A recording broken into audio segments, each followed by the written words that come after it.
Anyone else? Problems, comments? I'm going to go on to the second business iteration goal. Oh, let me just say amen and hello, everybody. And Jody, and I'm Hello. in your exact boat. I Yeah. moved, I had so many things. And until I hear you say it, I was like the last week, like, what the is wrong? And why am I like feeling out of control? That's why. Yep. Yeah. It's Yeah. Thank affecting you. my mental health.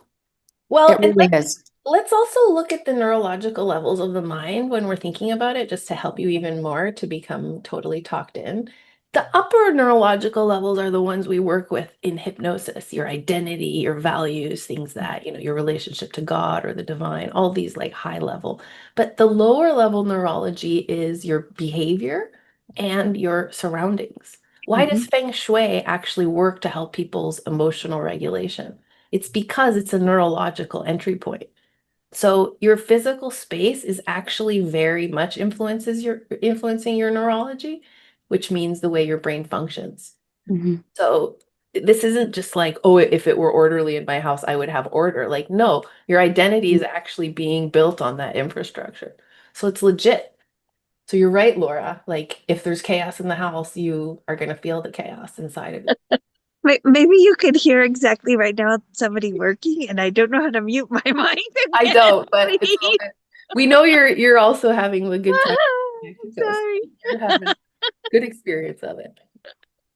Okay, second things we need to iterate. So that's the first level of iteration. And I know that what one thing that's going to happen potentially, since I didn't like hand you out a piece of paper to write things down on, you're going to sort of write it off a little. So when you come, thank you. So when you come to a point of why is this not working? What am I missing? Just remember what I said right now, which is it's so easy to skip this first level. And if you're planning on skipping it, you're screwing yourself up. If you get to a later point down the road where you're like, where's the money? Where's the clients? Don't think about, well, where's my publicity and where's my marketing? Think about what I just said right now, because that is seriously the heart of it. I can tell you from having suffered through it myself and still suffering myself. Okay, but then there's the business as well. So let's move on to the second part. So we're talking about inventorying after we've set everything up, right? So we went through all these steps, which if you haven't done it already, watch the videos that come before this, branding, marketing, content, audience, price. We've set up that system, the infrastructure. Now we're talking about redistributing our energy and re-looking at it from that perspective that I just talked about. Now also from the business perspective. Every single thing you did in all of those videos, which I just listed and which there are more of, need a constant review. Is it working? Did I do it? Am I doing it at the rate I'm supposed to? That's always my problem. I do it every week, but I'm never at the rate at which I'm supposed to be. So like I'm always looking at my life like, why isn't it going at the speed that I want it to go? Well, it's because I have personal issues that take up the time where I'm supposed to be doing that. So again, that's where that meeting point is. So you have to look at, did I do all the parts? Did I actually do niche research? Do I actually have a list that's created from a legitimate source of symptoms? Did I do it on ChatGPT and pretend like I went into groups to do it? Well, then you lied. Like that's the truth. Do I actually have a niche picked out that's working? Are people responding to me even if they're not buying anything? Do I publish? Do I have a list of content ideas? Did I set up my infrastructure? Do people know where to pay me without me sending them something manually? Do I have a intake form on my discovery call that works well? Do people actually show up and respect it, or is something missing there? Do people know where to book my discovery call? For a while, people didn't know, and I'd get texts all the time that were like, hey, I want to see you, blah, blah, blah. I had to fix that at some point. Like, I can't answer everybody all the time.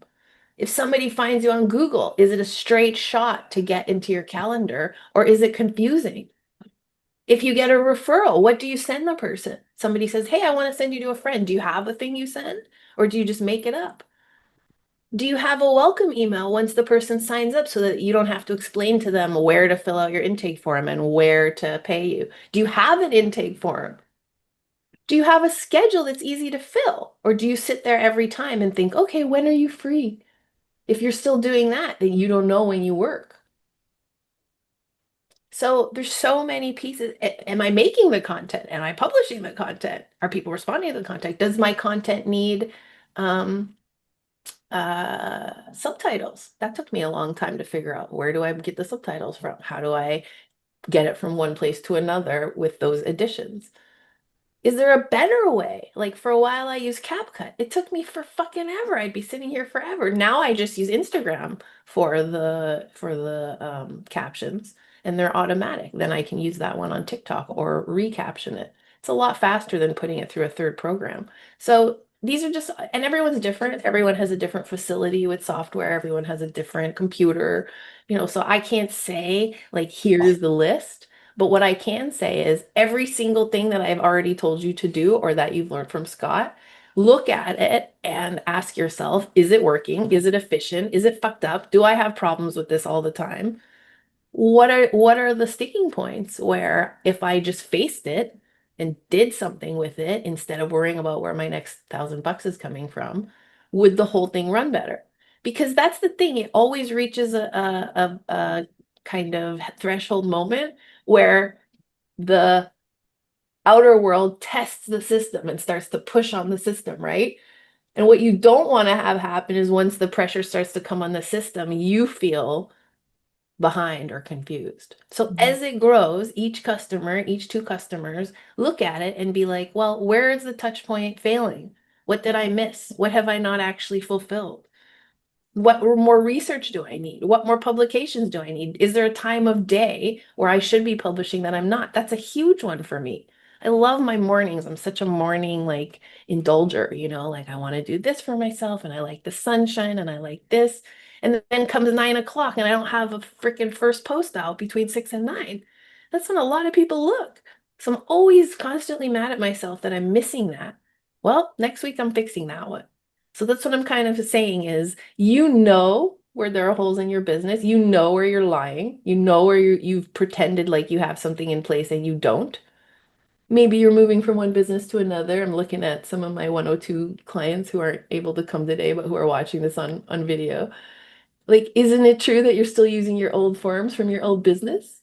Well, those aren't about hypnosis.